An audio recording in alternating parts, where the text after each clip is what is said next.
Muy buenos días, mi nombre es William Mesh y esta es la clase introductoria a la escritura jeroglífica maya clásica. En este breve video vamos a ver una breve introducción al funcionamiento del sistema de escritura jeroglífico de los antiguos mayas, con especial énfasis en el periodo clásico. Vamos a ver un poco de los componentes del sistema, qué tipo de signos componen el sistema, y vamos a ver también un poco de los soportes y los temas que se manejaba en este sistema. Antes de continuar, es necesario mencionar que el sistema de escritura maya debe ser entendido en conjunto con otros sistemas de escritura del mundo que existieron o que aún existen. Hay pocas regiones del mundo en donde se desarrolló un sistema de escritura autóctono. El área de Mesoamérica es una de esas regiones, aunque al parecer el sistema de escritura maya derivó en cierta manera de un sistema de escritura, de un sistema de imágenes relacionado con los olmecas. Es el sistema que más se desarrolló en el área y del que más ejemplos tenemos. A nivel mundial hay otros sistemas de escritura que fueron muy conocidos o son muy conocidos y que aún perduran incluso. Tenemos en América también un sistema de escritura en la isla de Pascua, ¿sí? En la región del Oriente Medio tenemos escritura en Mesopotamia con la escritura cuneiforme. También tenemos la escritura egipcia en el Valle del Nilo, una de las más famosas. Tenemos escritura no descifrada en el Valle del Indo. Y por supuesto tenemos la escritura china, que es uno de los sistemas de escritura que más trascendencia y continuidad ha tenido en la historia. Dentro del área conocida como Mesoamérica también tenemos varios sistemas de escritura. No todos son muy conocidos y no todos han sido descifrados, ¿sí? A veces sabemos que es un sistema de escritura por sus características generales, aunque no se pueda leer o traducir. Sin embargo, de todos estos sistemas de escritura, el que más se conoce, del que ya se puede leer y traducir hasta cierto nivel, es el sistema de escritura maya, el que tenemos aquí en el área a la derecha en amarillo. También tenemos otros sistemas de escritura de reciente desciframiento, como el sistema de escritura mexica o náhuatl más bien, ¿sí? Tenemos escrituras cuyo desciframiento ha sido propuesto, pero tal vez no es muy seguro o no es muy aceptado, como la escritura ismenia o epiolmeca, y tenemos escritura de la que todavía no tenemos un desciframiento seguro, como la zapoteca. Entonces, dentro de toda esta variedad de soportes, de escrituras, de lenguas que hay en Mesoamérica, destaca la maya porque la escritura maya es una de las más desarrolladas dentro del área. Como algunos ejemplos de escrituras mesoamericanas, ¿sí? No solo la maya, tenemos escritura o al menos hay una propuesta de escritura en el bloque de Cascajal, hay propuestas de escritura en las estelas de Monte Albán. De hecho, es muy probable que la escritura, o al menos algunos rasgos de la escritura, se haya originado en esa región de Oaxaca o bien en el área olmeca, sí, pero esto no es seguro, es una hipótesis aún. Al menos los ejemplos más tempranos de escritura datan del 500 AC en esa región de Oaxaca, lo que ya sabemos que es escritura de manera segura, vaya. Tenemos escritura, una posible escritura en el monumento 13 de la Venta. Tenemos el monumento 3 de San José Mogote de Oaxaca, la estela 2 de Tacalicabac, la estela la estela C de Tres Zapotes, y tenemos escritura en el Petén guatemalteco hacia el 300 AC, es decir, hace más de 2000 años. Tenemos los primeros ejemplos de lo que se ha propuesto es la escritura jeroglífica maya, aunque hay que decirlo, esta escritura, estos ejemplos aún no han sido descifrados o no se han dado lecturas convincentes por el momento. Entonces, un sistema de escritura a grandes rasgos, ¿sí? Es la representación gráfica de un idioma por medio de trazos, ¿sí? Signos trazados o grabados, ¿sí? Algo visible, es el lenguaje visible, como dicen. Un sistema de escritura transmite diferentes tipos de información, comunica, ¿sí? Exalta ciertas cosas, tiene un motivo, hay un motivo por el que se desarrolla un sistema de escritura. Y aunque en este caso el sistema de escritura el sistema de escritura maya jeroglífico está ligado a un idioma, sabemos que un sistema de escritura se puede relacionar o puede representar varios idiomas, como sistema de escritura latino que se usa para el español y para el inglés con algunas diferencias, o para el portugués con algunas diferencias, ¿sí? Eso ya sería tema de otra conversación, pero a grandes rasgos así se define un sistema de escritura. Ahora bien, dentro del área maya que comprende la península de Yucatán, en Tabasco, Chiapas, prácticamente la mayor parte de Guatemala, parte de Honduras, parte de El Salvador y de Belice, la mayor cantidad de ejemplos de inscripciones jeroglíficas, de monumentos, ¿sí? De objetos con escritura jeroglífica maya, la encontramos en la región conocida como Tierras Bajas del Sur, que es la que tenemos aquí en color azul. Claro, también se han encontrado ejemplos de escritura maya en objetos incluso fuera de lo que conocemos como Mesoamérica, pero la mayor cantidad de producción, la mayor producción de monumentos y objetos con escritura jeroglífica se dio durante el clásico del 250 al 900 DC en esta franja azul, ¿sí? Donde sobresalen ciudades como Palenque, como Tikal, como Copán, como Quiriguá, ciudades muy famosas por su corpus jeroglífico, por su variedad también de monumentos y de escritura. Bueno, y aquí tenemos también la temporalidad bien conocida que se ha estado manejando. La escritura jeroglífica maya se plasmó en una gran variedad de soportes, prácticamente en todos lados o casi en cualquier objeto, sea portátil o no, sea perecedero o no, se plasmó escritura jeroglífica. Aquí le puse algunos ejemplos, los más conocidos, digamos.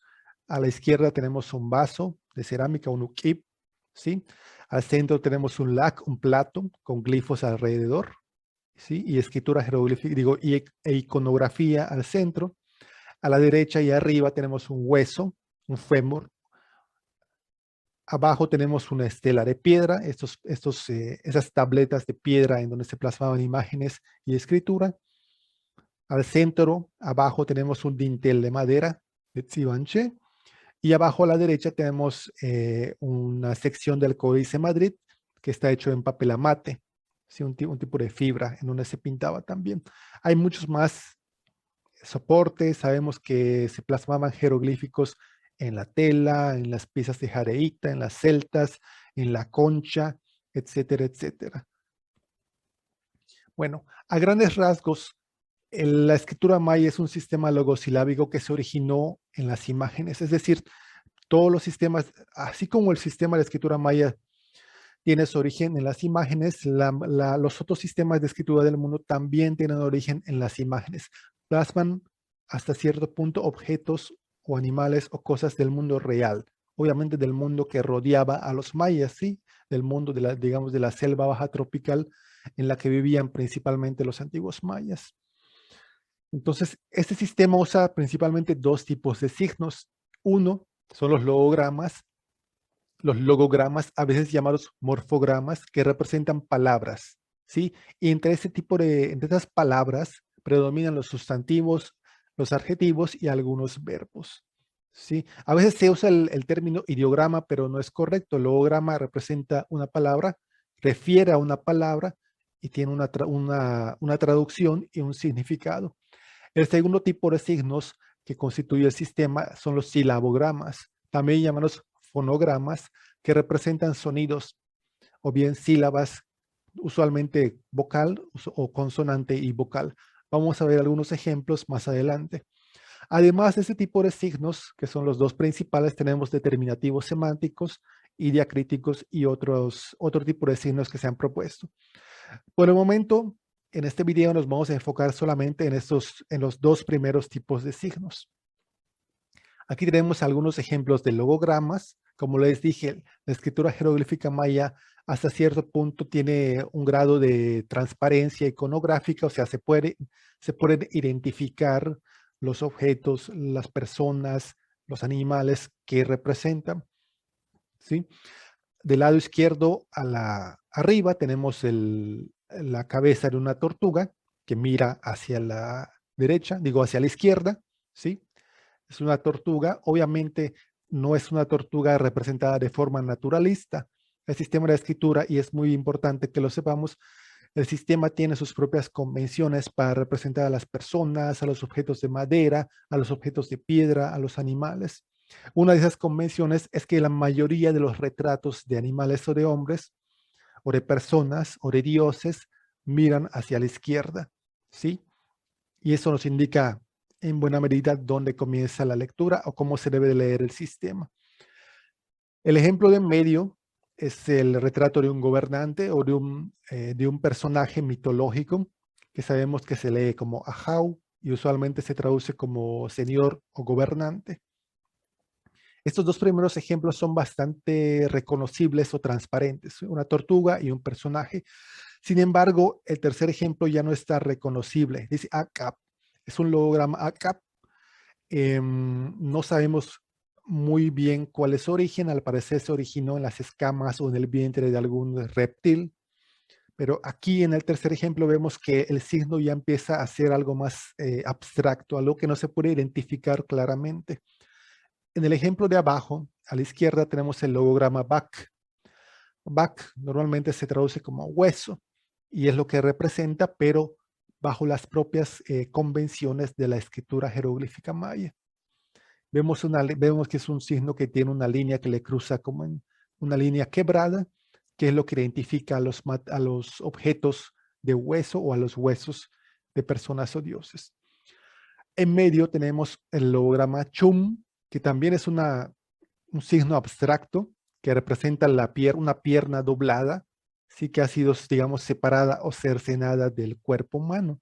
Solamente que aquí ya está bastante modificado, adaptado a las convenciones iconográficas. Y del lado derecho abajo tenemos el logograma Kal, que es una mano humana fácilmente distinguible cuyos dedos miran hacia la derecha y tiene un círculo aquí a lo que sería la derecha, que indica que es un elemento del cuerpo humano que ha sido, digamos, como cortado o separado de ese cuerpo. Es decir, esta mano es parte de un todo más grande. Y este signo, este círculo que tiene la mano, también lo vemos en el logograma Chum, porque también es un elemento, o sea, son unas piernas que han sido separadas del cuerpo humano en este caso. Entonces vemos ejemplos de logogramas, algunos son identificables fácilmente, como Ak, tortuga, y Ahau, señor, y otros ya no lo son tanto, ¿sí? Al ratito, después vamos a ver un poco de cómo se da el proceso de desciframiento. Ahora bien, estos silabogramas no siempre son reconocibles, no siempre es reconocible de qué palabra o de qué término deriva. Vaya, tenemos 3 silabogramas, uno sabemos que deriva de la palabra para cola, pero los otros dos, la y la u, tampoco no es tan claro de qué palabras se originaron. Abajo tenemos un silabograma K, que tiene una forma abstracta que parece que tiene como un tipo de aletita aquí en medio, y parece que tiene un dedo igual, un dedo gordo, como una mano cerrada. Tenemos el logograma Lu en medio, que tampoco es muy claro qué es, pero tiene esa misma, como una aletita aquí abajito. Y tenemos el logograma Pa, que es claro lo que es la cabeza de una persona un diseño de red. Al parecer deriva de la palabra para red, pau o paj en algunas lenguas mayas, este signo, este silabograma. Entonces es importante recordar, tenemos logogramas y silabogramas, algunos se pueden identificar gráficamente, ¿sí? Pero aunque se puedan identificar gráficamente, la lectura de estos signos no se da, no se origina únicamente por lo que aparentan, ¿sí? Se tiene que comprobar la lectura mediante otros métodos. Ahora bien, a grandes rasgos, los signos de la escritura jeroglífica maya se clasifican en partes del cuerpo humano, como las manos. Hay muchas manos en el sistema de escritura. Pueden ser cabezas de animales, como aquí tenemos un mono, bats. Pueden ser cabezas de los dioses, ¿sí? Pueden ser animales completos como jaguares, y hay muchas aves representadas, hay muchas aves representadas en el sistema de escritura jeroglífico maya. Aquí, por ejemplo, a la derecha tenemos un colibrí, que es tsunum o tsunum en algunas lenguas mayas. Aquí abajo a la izquierda tenemos una garra de jaguar que se lee como ichak, ¿sí? Y también hay unos que se le dicen signos compuestos, como el que tenemos aquí abajo a la derecha, que se lee pi o pic.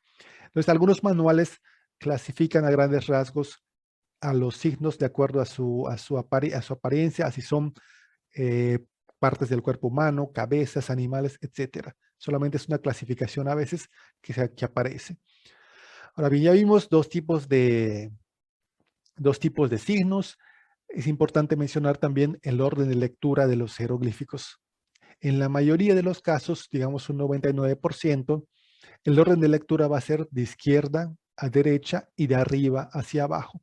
Anteriormente ya había mencionado que la mayoría de los signos en la escritura, la mayoría de los rostros en la escritura maya miran hacia la izquierda. Eso es una de las pistas, o sea, eso nos da una de las pistas para saber en dónde o por dónde comenzar a leer, ¿sí? Normalmente los sistemas de escritura que representan rostros o animales o personas o algo así, o seres vivos, se comienzan a leer del lado hacia donde mira a ver el personaje o el animal o el ser vivo. Entonces, la mayoría de las ocasiones el sistema se va a leer de izquierda a derecha y de arriba hacia abajo. Aquí tenemos un ejemplo de los signos, ¿sí? Llamados cartuchos. A veces los signos se agrupan en cartuchos, se numeran, a las filas se les pone números y a las columnas letras.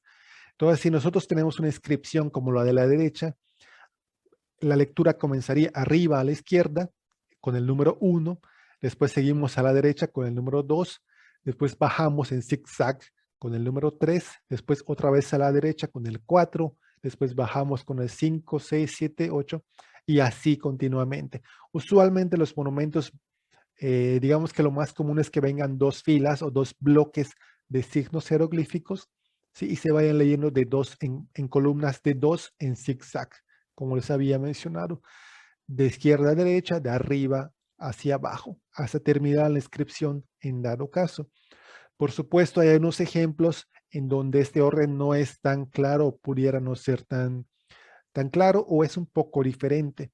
Por ejemplo, si tenemos una sola fila de jeroglíficos mayas, como la que se presenta en los vasos, en la cerámica, en donde en el labio externo tenemos una fila de cartuchos, ¿sí? Pues la lectura la vamos a hacer en una fila de izquierda a derecha, hasta terminar o digamos hasta dar la vuelta al vaso.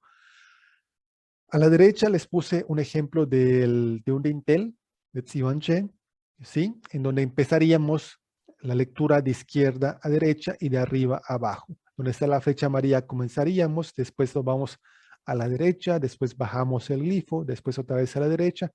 Y una vez que terminemos el primer grupo, o las primeras dos columnas de cartuchos aquí a la izquierda, nos pasaríamos a las siguientes dos columnas de cartuchos que están aquí a la derecha y continuamos con el mismo tipo de lectura. Hay otros tipos de orden, hay otros órdenes de lectura, pero esos no se los vamos a enseñar aquí. Eso sería para un curso más avanzado. Vamos a ver algunos ejemplos de cómo se da el desciframiento y de cómo se da una lectura y de cómo sabemos cómo se debe por qué se debe leer de tal manera un signo, ya sea un logograma o un silabograma. Vamos a ver también unos ejemplos de lo que es la sustitución fonética, la conflación y la infijación, estas mezclas de signos que a veces aparecen. Los ejemplos que puse aquí son de los más sencillos. Aquí tenemos dos signos. El de arriba se lee la cam, es una especie de vegetal o es la parte de una planta al parecer. La cam con el significado de grande o de bandera. Y el de abajo se lee como tun, pero también es un signo que a veces se lee como Q. Esta es otra de las características de algunos signos que tienen varias lecturas dependiendo del contexto. Sí, este signo de abajo sabemos que tiene dos lecturas porque en ocasiones aparece en unos contextos y en otras ocasiones tiene un complemento fonético que nos asegura la lectura. En este ejemplo vamos a leerlo como tun, como piedra. La otra lectura es como silabograma Q. También es necesario mencionar que hay usualmente tres pasos en la lectura y en la traducción, en la lectura de los signos. El primer paso se llama transliteración, que consiste en poner en palabras la lectura del signo tal cual. O sea, si tú tienes un signo tun aquí o un signo q, pues vas a poner eso tal cual aquí con el alfabeto, vaya. El segundo paso es la transcripción. La transcripción consiste en poner con nuestro alfabeto cómo se debe de leer o cómo se debe de pronunciar la palabra a la que refiere el signo. Digamos que se trata de poner la pronunciación más exacta de acuerdo a lo que conocemos. Aquí la CAM, pues simplemente se transcribe como la CAM. ¿Sí? Transliteración la CAM, transcripción la CAM, tal cual. Y el tercer paso es la traducción, que en el caso del español se pone entre comillas simples. ¿Sí? Entonces, transcripción con mayúsculas y en negritas, es transliteración con mayúsculas y en negritas, transcripción, ¿sí? En cursivas y en minúsculas, a menos que sean nombres propios, por ejemplo, y la traducción entre comillas simples. Así siempre se hace el análisis jeroglífico. Entonces tenemos estos dos signos, el que es la cam y el que es la piedra. La piedra la distinguimos porque en la parte izquierda tiene lo que se denomina o se apoda como un racimo de uvas, porque parece un racimo de uvas, pero no lo es. Y en la parte derecha tiene dos medios círculos con un punteado alrededor de ellos. Es como la rugosidad y el filo de la piedra que se representan con estos dos elementos a los cuales rodea otro elemento curvo. Entonces, uno de lo que se puede hacer, una de las cosas que se hace con los signos a veces se llama conflación o mezcla de signos. ¿Sí? Por ejemplo, tenemos estos dos signos, la cam y tum, y se ponen juntos para formar un término, tal cual, que es la cam-tum. Entonces vemos los elementos diagnósticos de la piedra, que está aquí a la derecha, lo vemos aquí a la derecha, que es el punteado, el elemento que es el punteado, y el círculo, ¿sí? Pegado al extremo derecho. Y vemos los elementos diagnósticos del logograma LACAM, que está aquí alrededor del signo de la derecha, ¿sí? Con los otros elementos sobresalientes, como unos espinitos aquí que sobresalen. Entonces tenemos LACAM y tenemos TUM. Aparece un silabograma en la parte de abajo que nos indica la lectura de, bueno, la consonante final de la palabra. Entonces tenemos LACAM, TUM mezclados y abajo tenemos un silabograma NI. Entonces transliteramos la CAM-TUN, ¿sí? Como es un signo mezclado, se translitera entre corchetes, la CAM-TUN, NI, y el silabograma NI. En este caso, la última vocal del silabograma que funciona como un complemento fonético no se lee. O sea, vamos a leer la CAM-TUN, no la CAM-TUN-NI o algo así. En este caso no se lee a menos que esté en otro contexto en donde tal vez sí se lea, pero aquí simplemente es la CAM-TUM y la NI solamente nos está indicando con qué consonante termina la palabra. La I no se lee. Y bueno, se traduce como piedra grande o estela. La CAM-TUM es como se les llamaba a las estelas de piedra durante el clásico. Entonces, esta es la conflación o la mezcla de signos en un solo bloque jeroglífico con un complemento fonético. Tenemos otro ejemplo en donde se usan dos signos, dos signos y dos logogramas y un silabograma para escribir la misma palabra, pero en este caso eligen usar otro tipo de logograma, una variante del logograma TUN, ¿sí? Para escribir la misma palabra. Entonces tenemos la CAM arriba, que es este elemento en forma vegetal, con el elemento como en forma de espinos, y el logograma TUN ha sido personificado, es el que tenemos aquí abajito, pero vemos que tiene los mismos rasgos diagnósticos que el logograma TUN de aquí de la izquierda, es decir, tiene lo que se parece a un racimo de uvas arriba y el círculo con el punteado en la parte derecha. Ahora bien, este tum, esta piedra ha sido personificada y pues tiene ojos, nariz y boca, pero es el mismo signo de la izquierda. Y de nuevo a la derecha tiene un silabograma ni, que indica simplemente la lectura final, o sea, la última consonante de la palabra, la consonante N. Entonces, transliteramos la CAM en mayúsculas porque es un logograma, transliteramos TUN en mayúsculas porque es el otro logograma, y transliteramos NI en minúsculas porque es un silabograma. Transcribimos la CAM TUN en cursivas y traducimos como piedra grande o estela, entre comillas simples. Entonces ya vimos la conflación y aquí estamos viendo el uso de diferentes signos, con el mismo valor de lectura. Y este es otro recurso que usaban los mayas y que nos es muy, muy útil para el desciframiento. Si tenemos la misma palabra escrita con signos un poco diferentes. En primer lugar tenemos arriba un silabograma la, después tenemos un silabograma ka y después tenemos un silabograma ma. La, ka, ma, se translitera la, ka, ma, se lee la cam, la última vocal de esta transliteración no se lee, solamente nos indica, la sílaba ma solamente nos indica el sonido de la última consonante, es decir, la cam, y al lado tenemos los mismos signos que vimos en el ejemplo anterior, que es el signo de piedra, tun, personificado, con su nariz, su boca y todo, y abajo tenemos un silabograma ni, que indica simplemente la terminación de la palabra tun, ¿sí? Nos indica esa consonante ni. Entonces, esta sustitución que vemos acá de la, cama, en vez del logograma, la cam, como vimos en los otros ejemplos, es lo que nos da la pauta para una lectura fonética, o sea, nos indica cómo se pronunciaba la palabra, ¿sí? Y nos dice que este logograma sí es la cam, vaya, eso se llama una lectura por sustitución fonética. Entonces, ya vimos conflación, ya vimos el uso de otros signos con algunos ejemplos, y ahorita estamos viendo la sustitución fonética en otro contexto, vaya, la sustitución fonética de la CAM y la complementación fonética de TUN con un silabograma NI. Ahora bien, también tenemos algunos alógrafos y homófonos, ¿sí? Es decir, tenemos signos que se representan de diferente manera, que son distintos, pero que tienen el mismo valor fonético.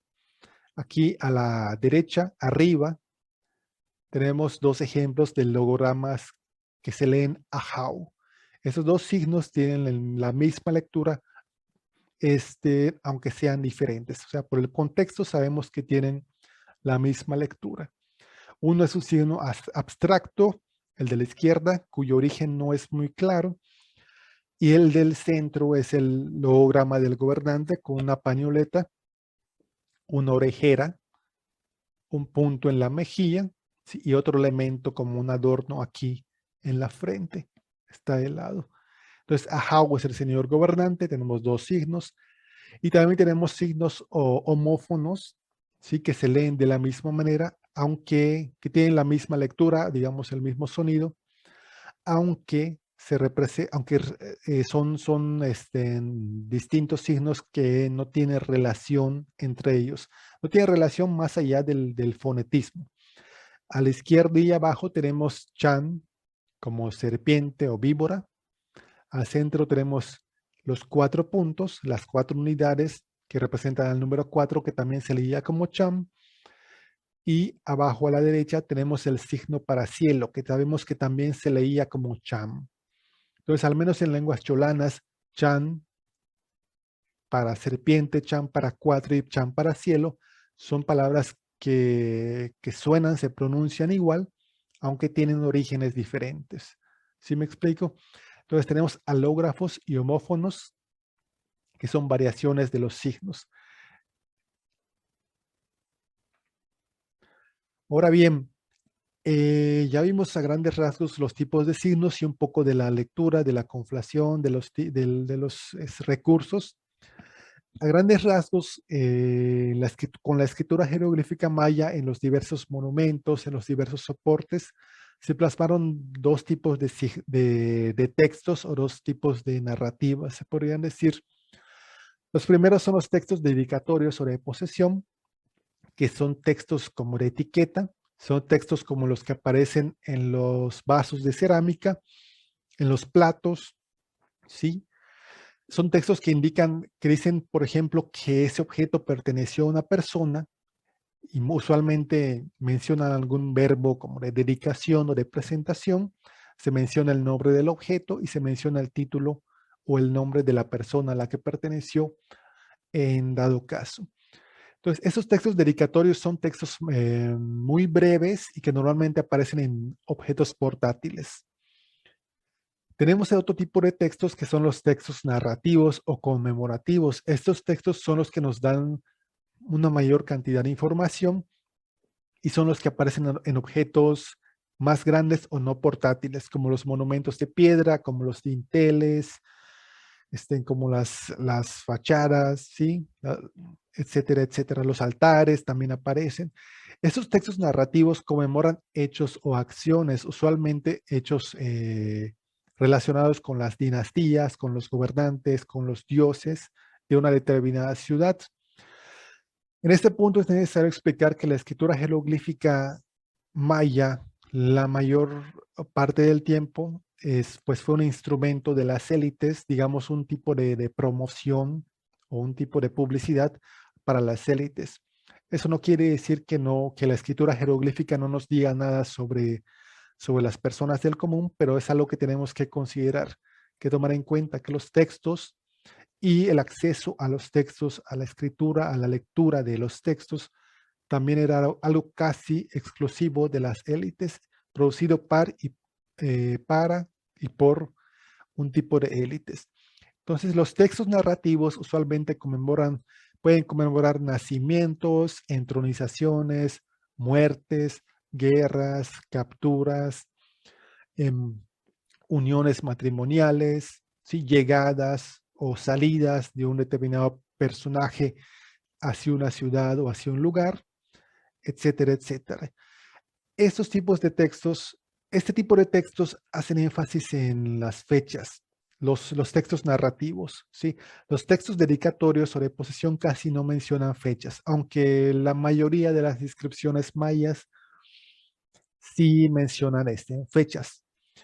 Y también hacen énfasis los dos tipos de textos en la presentación o en la mención de objetos de objetos o de elementos arquitectónicos como los dinteles, ¿sí? En la presentación se podría decir, o en la consagración se podría decir de ese objeto.